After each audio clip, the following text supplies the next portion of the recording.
The courtroom was quiet. Only the sound of papers flipping and footsteps could be heard. It was just another day for the judge. He sat high on his seat, looking over the room with a serious face. Lawyers, police, and people from the public sat in their places, waiting for the next case. Suddenly, the doors opened. A small boy, around 12 years old, walked in. His shoes were worn out. His shirt was too big for him. He had no lawyer, no parents with him, just a tired face and eyes full of pain. People began whispering, "Who is he? Why is a child here alone?" But the boy kept walking, slowly, step by step, toward the judge. He stopped in the middle of the courtroom and looked up. The judge looked at the boy, confused. "Who are you, son?" he asked. The boy's voice was soft but clear. "You don't remember me, do you?" he said. The judge raised his eyebrows. "Should I?" The boy took a deep breath. Then he said the words that made the whole courtroom freeze. "You abandoned me." Everyone went silent. The judge stared at the boy, shocked. He sat back in his chair like someone had just hit him in the chest. "You must be mistaken," the judge said, trying to keep his voice calm. But the boy shook his head. "I'm not. I'm here because I need answers, and you're the only one who can give them." The judge looked around the room, uncomfortable. Reporters started taking notes. A lawyer leaned forward in surprise. Even the guard near the door looked nervous. "Bailiff," the judge said, "take this boy outside. He doesn't belong here." But the boy stood strong. "I do belong here," he said loudly. "This is the only place you can't walk away from me." There was power in his words. He was just a kid, but in that moment, he held the whole room in his hands. "I lost my mother last month," the boy continued, his eyes getting wet. "Before she died, she told me the truth. She told me everything. About you. About how you left." The judge looked away. He seemed pale now. His hands were shaking. "I waited for years," the boy said, his voice breaking. "I kept thinking, maybe he'll come. Maybe one day he'll show up and say, 'I'm sorry.' But you never did." People in the courtroom were now wiping their eyes. Even the judge's assistant looked heartbroken. The boy pulled something from his pocket. It was an old photo, faded, torn at the edges. He held it up for everyone to see. "This is me, and that's my mom. And that," he pointed, "is you." The judge's eyes went wide. He knew the photo. He remembered that day. A day he had buried deep in his mind, hoping it would never come back. "I don't want money," the boy said. "I don't want revenge. I just want to know why." The judge leaned forward, slowly. "Why now?" he whispered. "Because I'm tired of the silence," the boy said. "I'm tired of pretending I don't care." There was a long pause. Then the judge said, "Court will take a 10-minute break." But his voice was shaking. He stood up, turned around, and walked out the back door, his head down, his heart heavy. The boy stayed there, standing alone. But he didn't look weak. He looked strong, like a boy who had waited his whole life for this moment, and was finally heard. Everyone in the courtroom remained still. No one moved. No one spoke. And in that silence, a new story had just begun. End of part 1. 12 years ago, the world looked very different. It was a rainy night. The small hospital room smelled like medicine and fear. A young woman lay on the bed, holding a crying baby in her arms.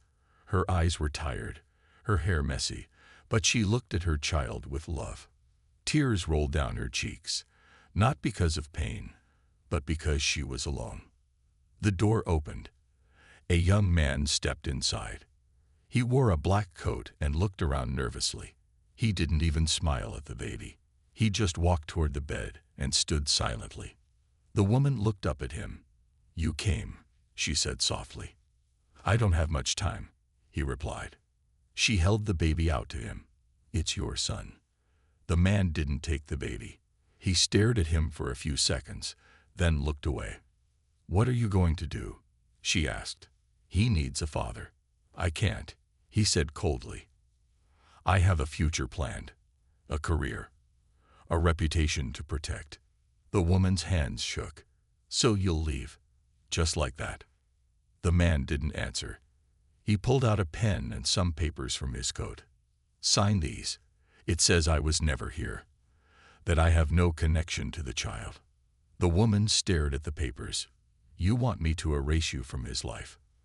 I have no choice, he said, without looking at her. She pushed the papers away. One day he will ask. One day he'll want to know who his father was. What should I tell them? That you were a coward. The man flinched, but said nothing. Finally, he turned and walked toward the door. Just before leaving, he whispered, "Forget me." The door shut. The woman looked down at her baby. I won't let you be forgotten, she whispered to the child. One day, he'll know who you are. Back to the present. The boy sat on his bed in a small room filled with books, papers, and old photos. His mother's diary was open in front of him. He had read it again and again, each page revealing more pain, more truth. She had written everything. How they met, how he promised to stay, how he walked away when she needed him the most. She wrote about the nights she cried alone, about the jobs she worked to keep food on the table, and about the strength she found in being a mother. But one page stood out the most. If you ever read this, my son, please don't carry hate in your heart. I loved you enough for both of us. But one day, if you face him, don't let him lie. Don't let him walk away again. Tears rolled down the boy's cheeks. I won't, Mama, he whispered. He'll hear me. This time, he will hear me. He picked up an old photo, his mother holding him as a baby. In the background stood a man in a black coat. The photo was blurry, but the face was clear. The judge. The boy stared at it for a long time. You left us, he said to the photo, but I won't let you forget me. In the courthouse archives. The boy walked into a government office. A kind woman behind the desk looked at him. Can I help you, young man? I'm looking for information on Judge Harold Simmons, he said. She typed on her computer. He's been a judge for over 10 years now. Before that, he worked as a state attorney. Impressive record. The boy smiled sadly. Yes, very impressive. Does it say anything about his personal life? She shook her head. Just that he's never been married. No children. No children, the boy whispered. He really erased me. But the woman looked closer at the file. Wait. There's a sealed document here, only accessible by court order. It's related to a hospital case. Very old. The boy's heart skipped a beat. Can I get a copy? She frowned. Only if a judge allows it. The boy nodded. Then I'll ask a judge. Let's see what he says when I ask in front of the whole courtroom. Back to the courtroom.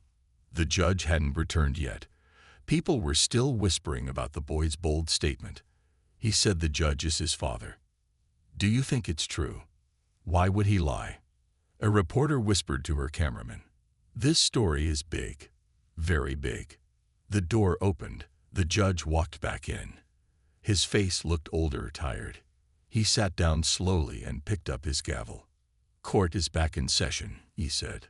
The boy stood again. I have more to say, the boy said. And this time, I brought proof. The judge looked into the boy's eyes. There was fear now, but also something else. A memory, a shadow of the past he had tried to forget. Go on, the judge said.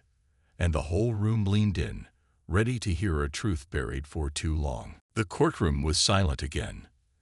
Everyone's eyes were on the boy. He held his mother's diary in both hands. His fingers shook, but his voice was strong. This diary belongs to my mother, he said. She wrote everything in it.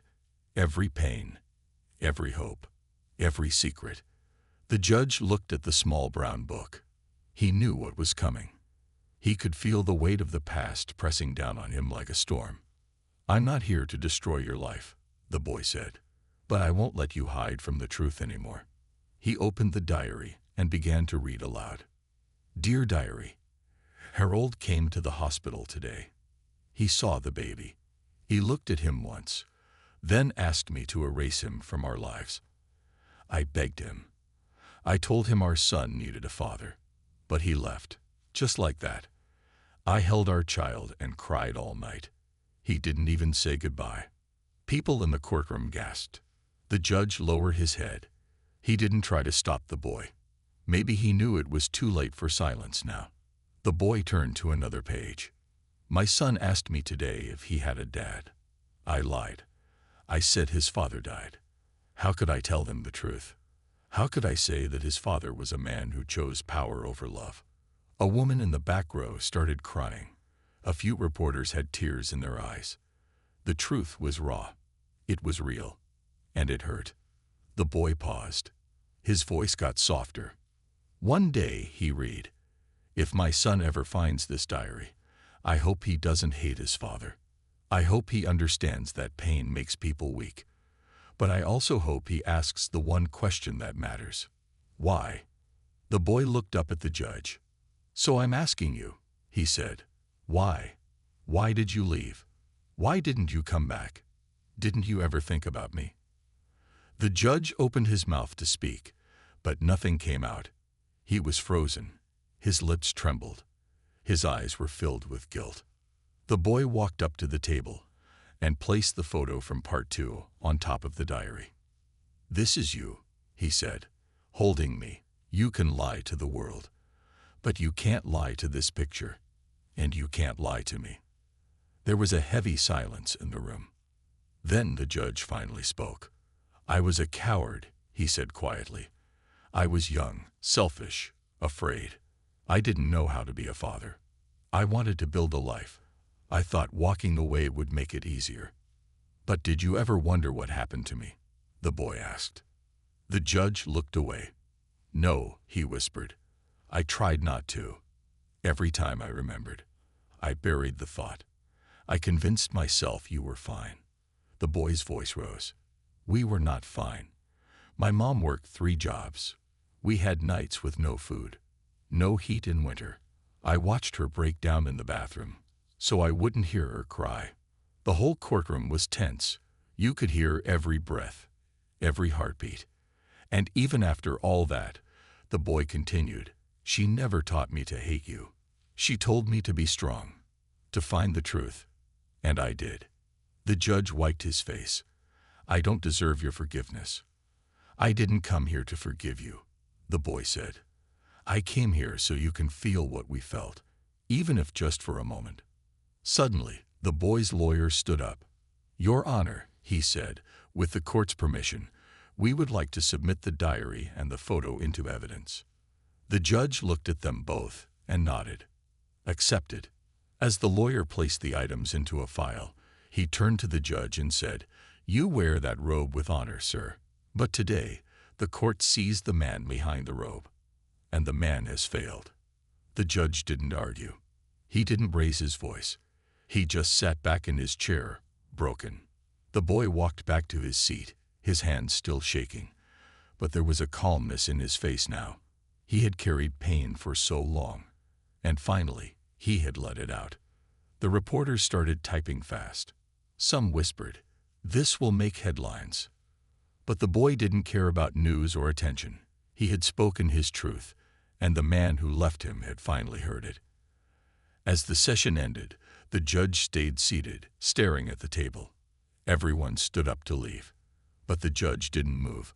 For the first time in his life, he wasn't the one giving judgment. He was the one receiving it. And outside the courtroom, a storm of media, questions, and flashing cameras waited. But the real storm had already passed, inside the heart of a boy who just wanted his father to listen. Outside the courthouse, the air buzzed with noise. Reporters crowded around the steps. Microphones pointed in every direction. Everyone wanted to know more. Who is this boy? Is the judge really his father? Why did no one know about this before? But inside the courtroom, things were different. Still, heavy, quiet. The boy sat back in his seat, tired but calm. He had done something most people would never dare to do. He had looked into the eyes of the man who abandoned him and told the truth. The judge, Harold Simmons, remained in his chair frozen. His fingers rested on the wooden bench like he was holding on for balance. His heart beat fast. His mind replayed every word the boy had spoken. For years, he had worn the mask of a respected judge, wise, strong, fair. But now, that mask had cracked. Everyone had seen the man beneath it. A man who ran away from responsibility. A man who had broken someone's heart and forgotten it ever happened. The boy's lawyer leaned over and whispered, "We can walk out now. You said what needed to be said." But the boy shook his head. Not yet. He still has something to say. Later that evening, the judge sat alone in his chambers. The courtroom was empty now, but his mind was full. He held the photo in one hand and the diary in the other. Both felt heavier than anything he had ever carried in his life. A knock on the door broke the silence. It was his assistant. "Sir, there's someone outside who wants to see you." "Who?" the judge asked, though he already knew. "The boy." He said he'll wait. The judge stared at the wall. He had been waiting for this moment his entire life, even if he didn't know it. Finally, he nodded. "Send him in." The door opened, and the boy stepped inside. He looked around the office. Books, law degrees, awards. Everything screamed power and success, but none of it meant anything now. "You wanted to see me?" the judge asked. "No," the boy said. "You wanted to see me." The judge stood up slowly and walked around the desk. He looked at the boy, not as a stranger, not as a child, but as someone he should have known all along. "I've read every page," he said softly, holding the diary. "She loved you so much. She gave everything to raise you." "She didn't have a choice," the boy replied. "You gave her none." The judge nodded. "I know." They stood in silence for a while. "I can't change the past," the judge finally said, "but I want to know you now, if you'll let me." The boy looked away. His eyes were wet. "I didn't come here for that. I came here to speak the truth, for her." "I understand," the judge whispered, "but maybe someday we can talk again. Not as judge and witness, but as father and son." The boy didn't answer. He turned to leave, but then paused. "You always had the power to make things right, but you waited too long." And with that, he walked out. Later that night, at home, the boy sat on his bed again. He looked at his mother's photo, his eyes filled with mixed feelings. Pain, pride, anger, and something else. Maybe peace. He opened the diary one more time and saw a letter folded inside. It wasn't in his mother's handwriting. It was recent. It was from the judge. "To my son, I don't expect you to forgive me. I failed you before I even held you. But today, I saw the man you've become. Brave, honest, strong. Your mother raised you well. I see her strength in your eyes. I hope this letter finds you when you're ready. Until then, know that I am here, not as a judge, not even as a father. Just a man who made a terrible mistake and wants to do better. Always watching from afar, Harold Simmons." The boy stared at the letter for a long time. He didn't know how to feel. But deep inside, a door that had been closed for years opened just a little. In the news. The next morning, every major news channel talked about the case. Shocking courtroom moment. Judge confronted by secret son. Boy reveals hidden truth in emotional diary reading. Who is the boy that broke the courtroom's silence? But to the boy, none of that mattered. He had spoken the truth. The world had listened. And the man who once abandoned him had finally broken his silence. It wasn't a perfect ending, but it was a start. A new chapter was beginning. Weeks passed. The courtroom was no longer filled with cameras or crowds. The headlines had moved on. The noise had faded. But inside two hearts, one young, one old, the storm still remained. The boy, now calm and more confident, returned to his everyday life. He continued school, focused on his dreams, and carried the memory of his mother with pride. He often read her diary at night, not to feel sad, but to feel close to her. But there was one page he hadn't seen before. Tucked in the back pocket of the diary was a small note written just for him. If one day you meet your father, don't carry hate, carry truth. Truth has the power to heal even the deepest wound. He read that line again and again. And slowly, something inside him softened. Meanwhile, Judge Harold Simmons had changed. He didn't walk with the same pride as before. He smiled less, spoke softer. Some said he wasn't the same man. And that was true. He had lost the image of a perfect life, but he had found something deeper, a second chance. He didn't call the boy, didn't write again. He knew pushing too hard could break the fragile thread that now connected them. But every Sunday, he waited outside a small community center, sitting on a bench with a book in hand, hoping. And then one day, the boy came. He walked up quietly, holding the same photo of him as a baby in Harold's arms. The judge stood up, surprised, unsure what to say. The boy spoke first. "You never got a chance to tell your side." Harold took a deep breath. "Are you ready to hear it?" The boy nodded. "But not here. Let's walk." The two walked side by side. Not as judge and witness, not even fully as father and son. Just as two people, once broken, now beginning to rebuild.